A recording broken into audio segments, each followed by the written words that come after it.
Hello students, स्वागत है आपका हमारे YouTube channel the English world English class में। आज के इस वीडियो लेक्चर में हम लोग कवर करेंगे क्लास 7 स्पेशल इंग्लिश का चैप्टर 10 थॉमस एल्वा एडिशन। ये पार्ट जो है थॉमस एल्वा एडिशन के बारे में है कि कैसे बचपन में क्या होता है और बाद में वो इतने ब्रिलियंट कैसे होते हैं, वो कौन कौन चीज़ों की खोज करते हैं, उसके बारे में है। तो चलिए शुरू करते हैं आज का हमारे चैप्टर। और चैप्टर शुरू करने से पहले जो भी स्टूडेंट्स हमारे इस यूट्यूब चैनल पे न्यू हैं तो प्लीज़ चैनल को सब्सक्राइब कर बेल आइकन को जरूर दबाएं ताकि आने वाले सभी वीडियोज आपको सबसे पहले मिल सकें। शुरू करते हैं आज का हमारा ये chapter lesson 10 Thomas Alva Edison. What are you doing there Tom? Tom, तुम वहाँ क्या कर रहे हो? Nothing father, I am only trying to find out if I can hatch eggs. कुछ नहीं पिताजी, मैं बस ये कोशिश कर रहा हूँ क्या मैं जो है अंडों को से सकता हूँ, जैसे मुर्गी सेती हैं। तो उसने पूछा क्या मैं अंडों को ऐसे से सकता हूँ? Hatch eggs, what do you mean? You are not a duck or a हैन। तो उनके पिताजी ने पूछा कि अंडे को से रहे हो, तुम्हारा क्या मतलब है? तुम कोई डक या मुर्गी नहीं हो। उसने कहा कोर्स आई एम नॉट, बेशक मैं नहीं हूँ। But you told me that duck sits on it's egg and hatches them. लेकिन आपने तो मुझे बताया था कि जो एक मुर्गी है, जो एक बतख है, वो अपने अंडों के ऊपर बैठकर इसे सेती है। I am much bigger than a duck, और मैं डक से तो बहुत बड़ा हूँ। And so I am sure I can also sit on ducks egg and hatch them. इसलिए मुझे पूरा भरोसा है कि मैं उस बतख के अंडों पर बैठ सकता हूँ और उन्हें से सकता हूँ। ऐसा टॉम ने कहा। The child who tried to hatch eggs was Thomas. लड़का जो अंडों को सेने की कोशिश कर रहा था वो थॉमस एल्वा एडिशन था। The inventor of gramophones and the electric bulb. Gramophone और इलेक्ट्रिक बल्ब का जो इलेक्ट्रिक बल्ब है उसका आविष्कारक थॉमस एल्वा एडिशन था। He was born on 11th February 1847 at Milan, Ohio in the United States of America. उसका जन्म जो था यूनाइटेड स्टेट अमेरिका के ओहियो मिलन में 11 फरवरी 1847। ठीक है। His teacher did not think much of him. उसके जो टीचर थे उसके बारे में ज़्यादा नहीं जानते थे। But his mother knew that Tom was very intelligent and always ready to experiment. लेकिन उसकी जो माँ थी वो ये जानती थी जो टॉम था वो बहुत बुद्धिमान था और हमेशा ही कुछ ना कुछ एक्सपेरिमेंट करने के लिए तैयार रहता था। एट द एज ऑफ 8 साल की उम्र में the boy had set up his own laboratory and start doing his experiment. 8 साल की उम्र में उस लड़के ने खुद का अपनी एक प्रयोगशाला सेटअप कर ली, स्थापित की, और उसमें उसने एक्सपेरिमेंट करना शुरू कर दिया।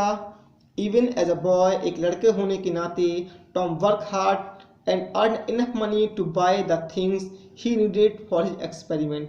उन्होंने या टॉम ने कठिन परिश्रम किया और पर्याप्त पैसा कमा लिया ताकि वो उन चीज़ों को खरीद सकें जो उनके एक्सपेरिमेंट के लिए चाहिए थी। Later he learn telegraphy and start working as a telegraph operator. बाद में उन्होंने टेलीग्राफी को सीखा और एक टेलीग्राफ ऑपरेटर के रूप में काम करना शुरू कर दिया। He lost many jobs not because of his laziness. उन्होंने अपने बहुत सारे जॉब थे उसे खो दिया, इसलिए नहीं कि वो आलसी थे, इनफैक्ट बल्कि ही वर्क वेरी हार्ड, वह बहुत कठिन परिश्रम करते थे। But he spent a lot of time in experimenting in order to find out new things. और कोई भी नई चीज़ को खोजने के लिए किसी भी एक्सपेरिमेंट में वो बहुत अधिक समय लगाते थे। इसीलिए हिज एम्प्लॉयर्स, जो उनके एम्प्लॉयर्स थे, फेल्ट, वो ऐसा महसूस करते थे that he was wasting his time, कि वो अपना समय खराब कर रहे थे। Only one of his employers, उनका जो एक एम्प्लॉयज था, मालिक था, mister Millikan, believe that Edison really had new idea. जो एडिसन है उसके पास सच में कुछ नए आइडियाज़ हैं। He help the young man in every way and soon Edison invented something very useful. ठीक है ना। और उन्होंने उस आदमी की हर तरह से मदद की और जल्द ही एडिसन ने कुछ बहुत ही उपयोगी खोज दिया। Be spend message by wire. हम जो हैं अपने जो मैसेज थे उन्हें एक वायर के द्वारा भेजते थे। This is called telegraphy. इसे टेलीग्राफी कहते थे। But in those day only one message could be send at the time. along a wire, लेकिन उस समय एक वायर से एक समय में एक ही मैसेज भेजा जा सकता था। Edison work hard in order to make it possible to send more than one messages at the same time and he succeeded, ठीक है ना। और एडिसन ने कठिन परिश्रम किया ये बनाने के लिए कि ऐसा संभव हो सके कि एक वायर से एक ही समय पे एक से अधिक मैसेज भेजे जा सकें, और वो सफल भी हो गए। This was no doubt an important invention but it was only a beginning. इसमें कोई संदेह नहीं था कि एक बड़ा ये आविष्कार था, लेकिन ये अभी शुरुआत थी। Soon Edison gave up his job in order to spend all his time in the laboratory.